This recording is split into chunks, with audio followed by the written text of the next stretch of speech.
عارفين يقسطوا الشغل. ما مش كل اللي بيشطب يبقى بيشطب ومهندس ديكور ويتقال عليه شركه ومكتب وبنشطب يعني. اهو احنا في الواقع وبنعمل ايه؟ بنوري العميل وبنشرح له الشغل بتاعنا على الطبيعه. الصنايعي اللي بجد شاطر وعنده ضمير ومهندس كويس وشاطر معاه، احنا مش محتاجين ان احنا نثبت ان احنا جامدين، ولكن الحمد لله احنا جامدين في الواقع وعلى السوشيال برضه. مع شركه ديكوريتيف، احسن شغل وباحسن استلام. مساء الفل، مع حضراتكم باشمهندس ابانوب من شركه ديكوريتيف.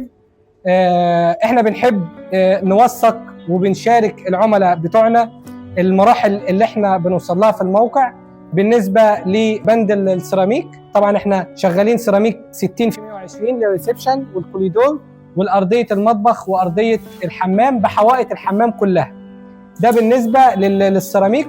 احنا مش محتاجين ان احنا نثبت ان احنا جامدين، ولكن الحمد لله احنا جامدين في الواقع وعلى السوشيال برضه. ولكن الاكتر جدا في وجودنا في المواقع عامل ازاي، وبحب جدا ان احنا نشارك شغلنا ونشارك احنا بنعمل ايه. زي ما حضراتكم شايفين دلوقتي احنا شغالين في بند السيراميك. تعالى هندخل دلوقتي على السيراميك.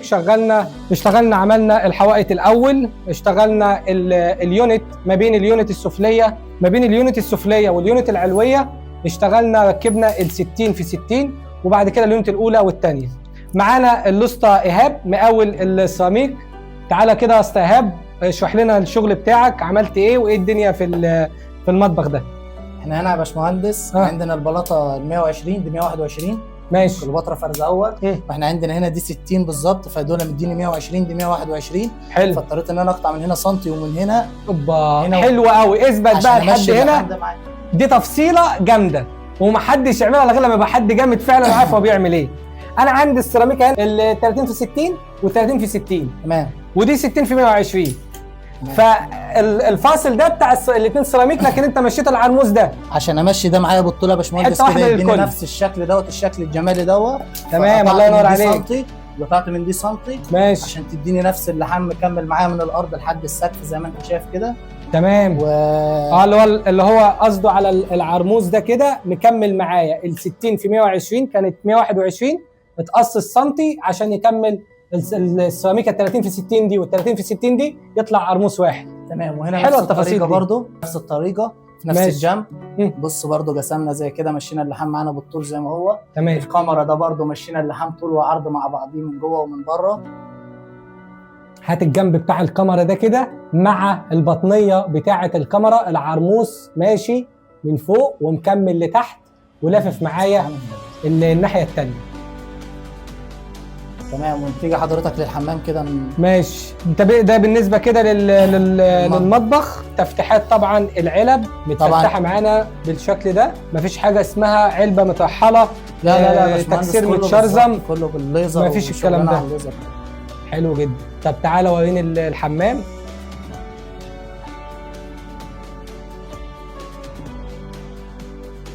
شرحنا لحضراتكم المطبخ وداخلين على الحمام. الحمام معانا البلاطه ال 60 في 120 في الحوائط وفي الارضيه، واخدين جنب ديكور جميل جدا حلو لليونت بتاعتنا بتاعه الحوض. وبعد كده عندنا المرايه والليد رامي على الجنب الديكور ده، وفي اعواد الاستانلس الجولد شكله حلو جدا وجميل. اقترحته مع الكلاينت، والكلاينت الحمد لله يعني كان برضه ذوقه حلو جدا معانا فنفذناه.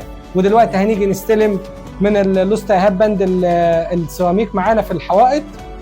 مساء الفل. مساء الفل يا باشمهندس. ايه الدنيا بقى في الحمام؟ عايزك كده تسلمني بالتفاصيل، مش التفاصيل، تفاصيل التفاصيل. الحمام ده عايزين نشوف انت ايه الدنيا فيه وعملنا ايه. تمام يا باشمهندس اللي انت عايزه. ماشي. احنا هنا الجنب دوت مديني 102 متر 22. ماشي. احنا عندنا البلاطتين 2 متر 42 لان البلاطه 21 سم زي ما قلنا هناك. تمام. فاحنا اضطرينا نقسم كده لو طلعت معانا غلاجه 20 سم مش هتنفعنا في الحمام كله، غلاجه كبيره. ماشي. فقسمنا 10 و10 عشان نجيب اللحام في النص زي ما حضرتك شايف. تمام. وهنا كده مديني غلاجه 5 سم.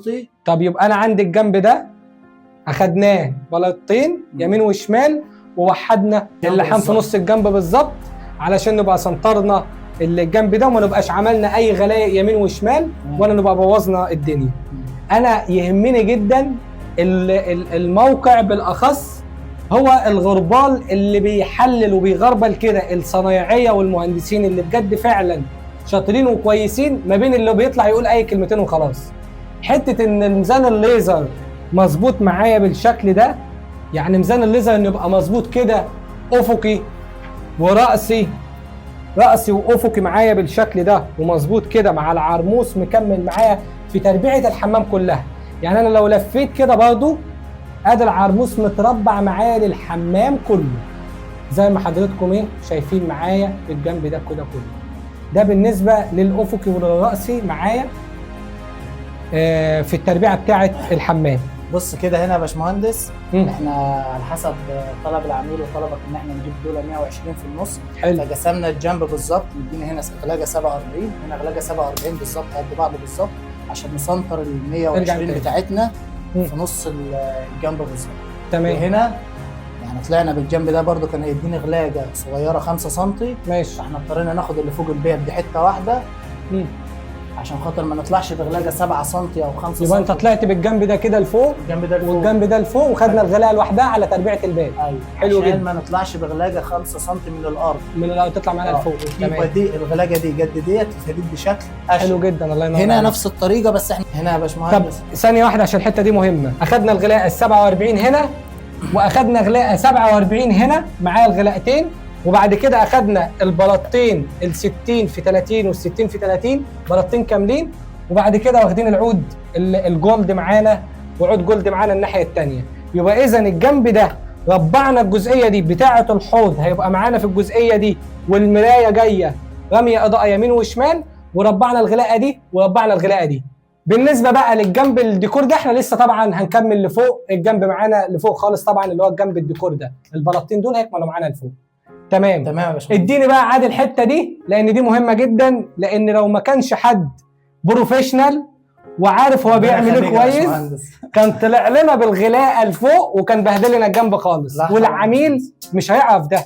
لكن الصنايعي اللي بجد شاطر وعنده ضمير ومهندس كويس وشاطر معاه وعارفين يقسطوا الشغل، ما مش كل اللي بيشطب يبقى بيشطب ومهندس ديكور ويتقال عليه صح. شركه ومكتب وبنشطب يعني. اهو احنا في الواقع وبنعمل ايه؟ بنوري العميل وبنشرح له الشغل بتاعنا على الطبيعه. بدل ما كنت هتاخد غلاقه هنا عملت ايه بقى؟ انا عندي الجنب دوت مديني غلاجه 5 سم، بدل ما اطلع بيها من الجنب كله غلاجه 5 سم شكلها مش احسن حاجه. فاحنا خدنا دي لوحديها من الارض كده عدله. حلو. دي برده نفس الطريقه، وخدنا فوق الباب ديت غلاجه لوحديها فوق الباب كده اشيك من الغلاجه ال 5 سم. حلو جدا. وهنا كده دي 47 وديت 49، فشكلهم اشيك من الغلاجه الصغيره. صح. هنا احنا مش هينفع نعمل كده عشان الشباك. فاحنا خدنا غلاجه صغيره ورا التواليت ورا السخان، فاغلبها مش باين. صح كده. يبقى الجنب ده برضه اخدنا عادل بلاطه كامله وبلاطه كامله، والغلاقه بتاعتنا اللي هنا هتدار ورا السخان فهتبقى مش باينه. مش باينه. تمام، الله ينور عليك. كده تمام. لما ندخل حمام ويتقسط بالتقسيطه دي، ونعمل كمان الجنب اللي الكلاينت كان حابه وعايزه، ونيجي نوزعه بافضل طريقه وبافضل ان احنا نتفادى الغلايق. احنا بنتفادى الغلايق دي علشان خاطر لو احنا زودنا لحمات وزودنا غلايق، رقم واحد العمر الافتراضي بتاع السيراميك بيبقى قليل.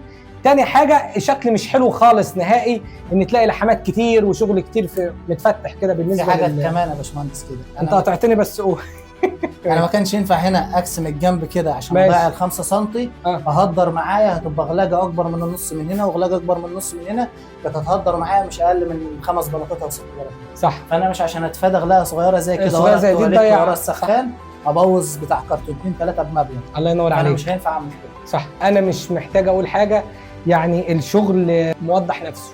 ربنا يخليك. لما تحط ميزان الليزر والزاويه وتيجي تستلم عندي زاويه هنا مستلمينه طبعا محاره تاكيس وتربيع وبؤج، وتيجي تحط الزاويه وتلاقيها قافله على الحائط، وتحط اهي الزاويه تحت هنا كده، فلما يجي يركب البانيو ما يديليش نور وينور معايا، يبقى قافل من قدام وفاتح من ورا من هنا. ده بالنسبه لاهميه الزاويه. ادي برضه عندي هنا عشان خاطر الغساله يعني واضحه في الفيديو، مقفوله يمين وشمال، ولما تقفلها الناحيه الثانيه كده اهي قافله يمين وشمال، وبرضه فوق هنا وبرضه فوق خالص اهي، مفيش حتى النور فيها موجود. ده بالنسبه حتى للزوايا. بعد كده تعال عاد سلمني الارضيه بتاعه الغرفه دي، وهات لي الميزان، وتعالى قول لي ايه الدنيا وعملنا ايه.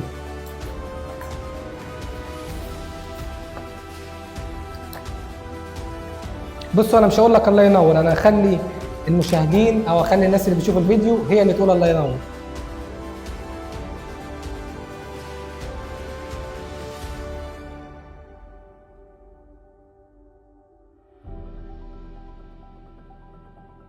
تعالى بقى قول لي عملنا ايه هنا في الارضيه ال 60 في 60 الرايقه الجميله جدا دي. السيراميك هنا من كليوباترا. بص يا باشمهندس، احنا هنا اول ما دخلنا حبينا نربع الجنبين دول عشان هم اطول جنبين معايا، ماشي، وبالذات الجنب ده عشان ده في وش الباب. حلو. فانا هنا عندي عمود، فانا احترمت الجنب دوت احسن عشان هو اللي في وش الباب وهو اللي باين. ربعت دوت وربعت معايا دوت اول كام بلاطه هنا. ماشي. وكنا شغالين على الليزر زي ما حضرتك شايف. حلو. بص كده يا باشمهندس. بص ارجع لورا. بص طيب هو مبدئيا كده هات ثانيه واحده.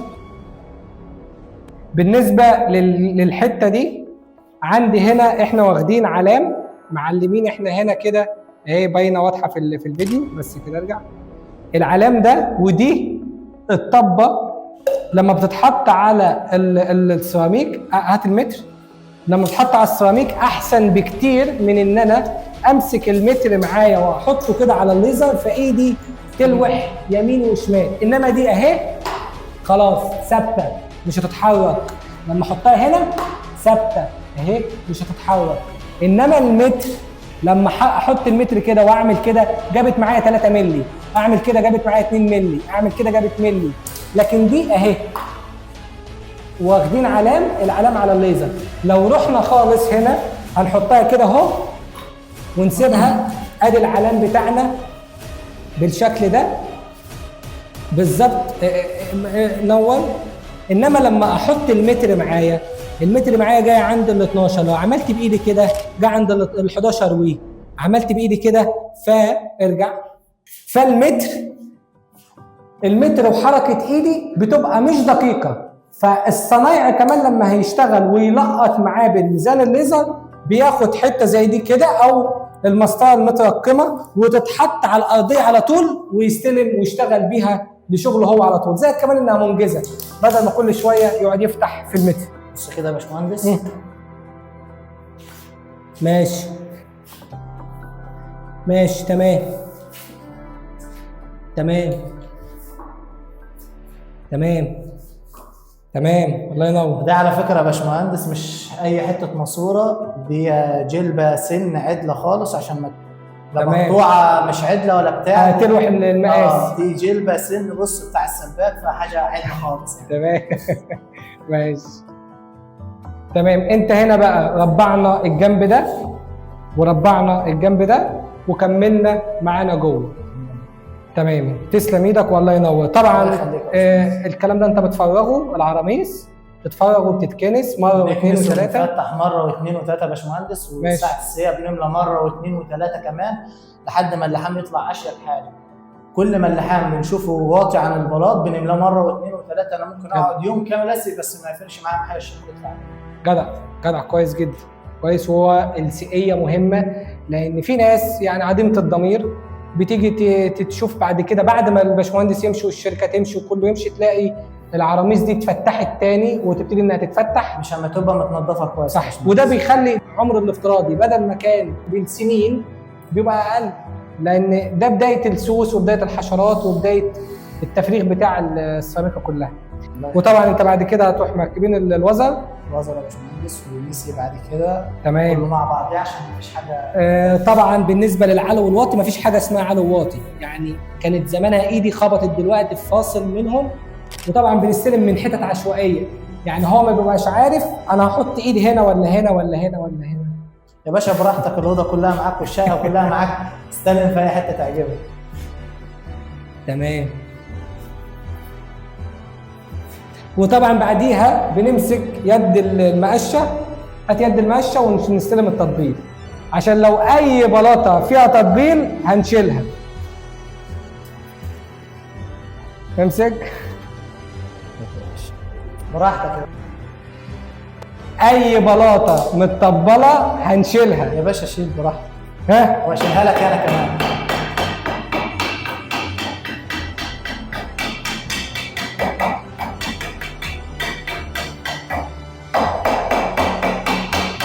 هو اللوسته ما بيبقاش عارف ما بيبقاش عارف انا هخبط فين او هستلم فين، بس عموما لما تيجي كل شغلنا على بهزاز وبالليزر، وبنتاكد تماما ان هي ما فتحتهاش حاجه فاضيه. لو تحتها حاجه فاضيه انا برفعها وبديها منى تاني، وكل حاجه تاخد حقها. انا لو مش عارف ان انا جايب اللوسته يا ايهاب انه شاطر جدا وكويس جدا، انا ما كنتش خليتك في شركه ديكوريتيف دي لوحدها. حاجه كمان لما تيجي تستلم بيبقى الفضه بيبقى على الزوايا وعلى القلب، ده بالنسبه للبلاطه اللي هتبقى متطبله.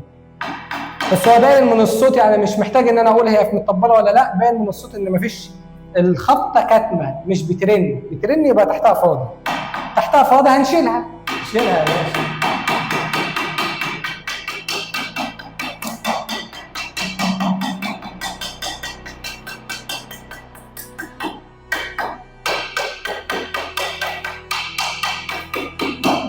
مفيش حاجه متطبله، مش هنكسر حاجه يعني. مش هنكسر حاجه.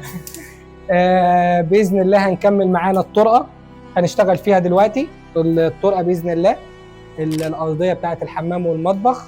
وطبعا نسبه ميول هستلم منك بقى بمناسبه ان انت برضه موجود، هنكب شويه ميه هنا يجروا على البلاعه البيبه، يجروا تمام يا باشا، تحت امرك. يا ميه بلون يا شويه بلي كده يا باشا اللي انت عايز تستلم بيه الطريقه اللي تعجبك استلم بيها. انا احب الواثق من نفسه، ده برنس.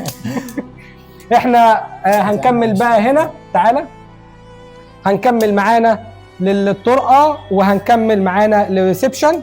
طبعا كل ده هيبقى ال 60 في 120، وانتظرونا باذن الله لما نخلص ونعمل فيديو تاني في السيراميك كله لما يركب باذن الله مع شركه ديكوريتيف. احسن شغل وباحسن استلام. شكرا.